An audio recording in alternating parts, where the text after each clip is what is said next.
Hello again. As promised, we are going to continue talking about hypothesis testing. This should be the last one. We are going to talk about what hypothesis testing is specifically. And it is a statistical procedure where we use sample data to make inferences about populations. And I have here the 4 steps of hypothesis testing. The first one is to state our hypothesis. Now, we have a hypothesis that we like. It's that 2 variables are correlated significantly. That means that they are not by chance, but rather meaningfully and reliably correlated with one another. We could have a hypothesis that says that our treatment group scores higher than our placebo group on positive outcomes. We could have several hypotheses that we like. Whatever they are, that's our hypothesis, and that's called actually H1, or the alternative hypothesis. And our alternative hypothesis is good. That's our friend. That's the one that we came up with. That's the one that our ego is involved with. That's the one that we really want to win. But that's the one, rather than showing support for that, we have to reject the notion that it is not true. So we have to reject the idea that the findings that we get that may support our hypothesis or not are just chance. Okay, so we're pitting ourselves against the idea of what's called the null hypothesis. Now, the wording that we're going to use, the word reject, is usually a bad word. We don't like it. Nobody wants to be rejected. But in this case, if you think about the null hypothesis as your enemy, we don't like the null hypothesis. It means that we're wrong. It means that our study was completely not useless, but that it didn't come out the way we thought. Our hypothesis just wasn't supported. It means that what we found was likely due to chance. And that's just disappointing. Nobody likes that. So I like to say that the null hypothesis is bad. We hate the null hypothesis. And so if we hate the null hypothesis, then we want to reject it, right? So we want to reject the null hypothesis because it's bad. So we can state our hypotheses, and there are 2 which are exhaustive hypotheses. That means that they cover all possible outcomes of our data. So we do our study, and then we analyze our data, and we basically are predicting one of 2 things. Either that the null hypothesis is true and nothing is happening. Any differences that we get are simply due to chance, simply due to error, simply due to fluctuations and things that have nothing to do with our treatment or our relationship. And then there's our hypothesis, the good guy, H1 or HA, sometimes it's called, and that is the one that we predict, the one that we are hoping to test and find out that yes, in fact, this is very likely that it's true. Our therapy is working compared to the placebo, or our drug is working compared to the placebo, or whatever it might be that we're trying to test. All right, so the first thing we have to do then is state those hypotheses. And I want to make sure that you remember that the null hypothesis is bad, so when we reject it, we are happy. We don't want to retain or fail to reject it. That's weird language, but the idea is, yuck, null hypothesis, we want to reject it. Because that means that our hypothesis is supported. Very likely supported. The second thing we want to do is set our criteria for a decision. Last time I was talking about how far out in the tail of the distribution do we have to set our probability, how likely does it have to be that our finding could be due to chance. Do we want to make it easier on ourselves? Do we want to make it harder on ourselves? Well, in this case, we want to make sure that we set what's called alpha, which is the probability of making a type 1 error, which again I'll have to explain in a minute. Basically, it's the probability of saying that you found something when you really didn't. So it's possible that the null hypothesis is true, but you can still get an extreme score. Remember I talked about with the null hypothesis distribution, we may still get some scores that are extreme. We will, just by chance, and it'll look like there's something there, even though the treatment is not effective. So alpha is the probability level that we set ahead of time, and usually the convention is to set it at alpha equals 0.05. And what that means is there's a 5% chance, or 5 out of 100 times, that we would make a decision about our data that would be incorrect, essentially, that we would say, yes, it's fallen into the rejection region, it really did, but there's no way for us to know the reality of it, but it's possible that it can fall into the rejection region when we really shouldn't have rejected it, when it really was just error, or when the treatment really wasn't effective. These things happen sometimes. It's up to us to set a criterion. How far out in the distribution do we want it to go? How extreme do we need our statistic to be before we say, yep, I feel confident that that's probably a real finding? And what I was talking about before with the one-tailed and two-tailed test is usually people use alpha equals 0.05. Sometimes they use alpha equals 0.01. When you use an alpha of 0.01, it makes it harder to get that statistic, because as you go out into the tail of the distribution, if you remember from z-scores, the smaller the probability, the larger the statistic, or the larger your z-score, the smaller the probability of getting that. So if we set our probability to be smaller, 0.01 is smaller than 0.05, it's only 1 time in 100 as opposed to 5 times out of 100 that we would make that error. If we're all the way over in that place, and say we get a z-score of 2, and really we only need a z-score of 1.96, but if we set our criteria too high, then we need like a 2.5, then we have to go ahead and say the null hypothesis is true or likely true, and we have to retain the null hypothesis because we were too conservative here. So that's why a lot of people like 0.05, because it's not too far out so that we set ourselves up for failure, but it's not too far in so that we're setting it up so that it's going to be easy for us to reject the null, which remember, we want to reject the null, right? And so that's what alpha is. Set your criteria. You have to do it ahead of time. You can't look up your statistic and say, ooh, well, it's almost significant. I'm going to go ahead and push that down to a 0.05, and then it'll be significant. That's cheating. You don't want to do that. And the other thing, too, as I was talking about before, this 0.05, if we do a two-tailed hypothesis test like I recommended, this will actually be 0.025 in each tail for a total of 0.05. If we make this a 0.01, that gives us a 0.005 in each tail. It becomes extremely hard to get significance, or to fall into that region of rejection. So we don't want to make it too hard on ourselves because of something called a type 2 error that I'll also talk about in a second. But basically here, alpha is the probability of making that type 1 error, which is the probability that even though our statistic falls in the rejection region, it's still actually due to chance and there is no real effect. And that's always a possibility. But if we set it up too high, then we can make a type 2 error, and that is when we actually get an effect. We actually detect something that's real. Yay, our cancer treatment worked. But we set our number up so high that we just fall short of it, and we have to retain the null hypothesis. We aren't good enough, but it's because we made our criteria too stringent. So we have to kind of think about this, but usually people use 0.05, and they usually use a two-tailed test.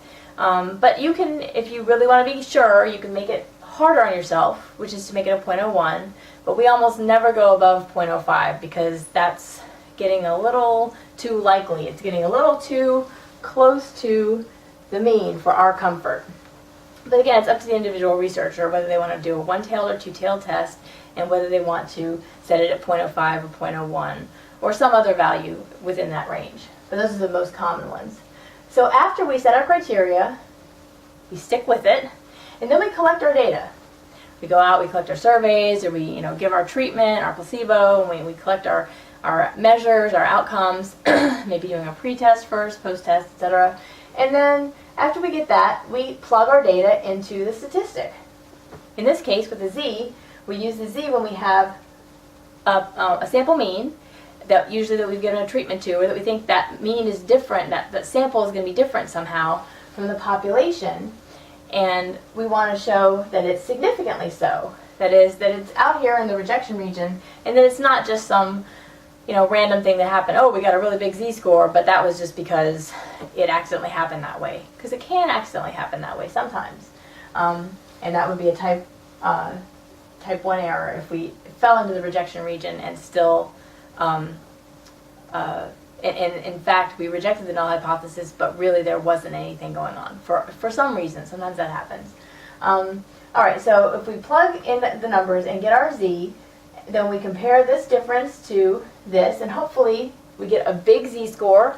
We're looking for around 2. The magic number for a z-score is 1.96. That's the 0.05 divided into 2. Notice that, so that's what's called the critical value. That's the value, that's the z-score that we're looking for. And it's always going to be the same because z is always normally distributed. It's always going to show that, it's going to always use the normal curve, and so it's never going to change based on the number of people that you're sampling. In the future, we're going to see how the distribution of scores changes slightly, and we have to keep in mind how big our sample is. But for a z, the magic number that you can just memorize is 1.96 or negative 1.96, depending on whether you think depression is going to decrease or happiness is going to increase, whatever it is that you're measuring and the direction that you expect it to go. Okay, so once we get our z, we compare it to the 1.96, say for example, or if we were doing a two-tailed test, like I said before, we're kind of putting all our eggs in one basket, then I think we only need a 1.645. So notice that if you get, like a 1.67, if you have a one-tailed test, it's easier to reject the null hypothesis because you can reject it. You've fallen within that region.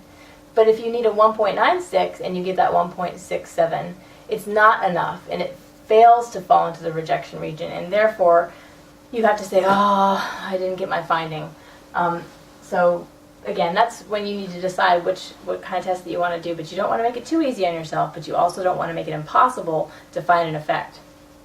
Okay, so we compare our z-score with the critical value, and if it meets or beats 1.96 in this case, or negative 1.96 as the case may be, then we fall into the rejection region and we say, yay, my result was significant.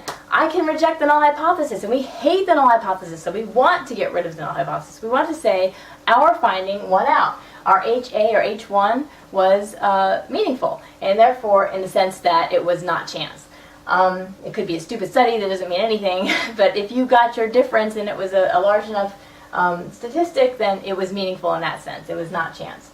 All right, so we collect our data, we compute our statistic, and then we make the decision to reject or retain. And we make that decision by comparing it to the critical value. And the way we find the critical value is to look up, in this case in the z-table, what probability goes with a p of 0.05. In this case, since we're dividing 0.05 in half, so we can have significance in either tail. I know that's confusing, but once we do that, then we can know, well, if my critical value is 1.96 and I get a 2.03, hooray, I've made it. If my critical value is 1.96 and I get, a 1.7, too bad, I've fallen short. In fact, if I get a 1.95, really I haven't been able to reject the null hypothesis. I'm awfully close to 0.05. I'm awfully close to that significance level, but just in case, I should say it was not significant. I mean, that's really, really cutting it close. And sometimes people say it's trending towards significance or it's marginally significant, because this is kind of an all or nothing thing, really. You just either don't make it or you do. And, there are some other measures that we use in statistics to kind of give credit to the ones that are almost there. I mean, you're almost there. Come on, give me something. And those are effect size and things like that do give credit for something that seems like it should be significant but just doesn't quite turn out to be. Okay, so state your hypotheses, the null and the alternative. The alternative is the good one, the null is the bad one.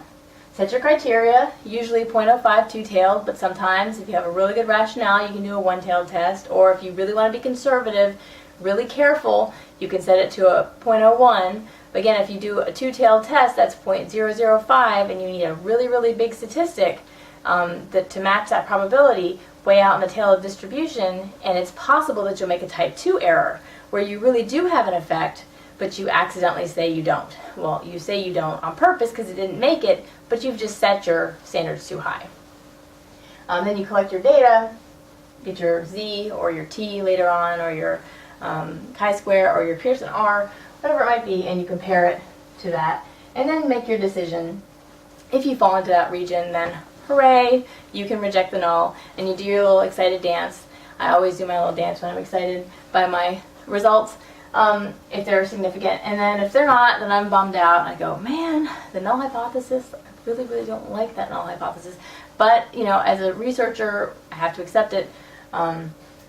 So here are your options then to reject or fail to reject. I like to use the word retain. I think more researchers are doing that now, because failing to reject the null hypothesis is already a very complicated idea. To make it that many words makes it that much less appealing. So if we could just say we reject the null hypothesis, yes, we don't like the null hypothesis, we want it to be shown to be unlikely, right? We want to be extreme in our tales.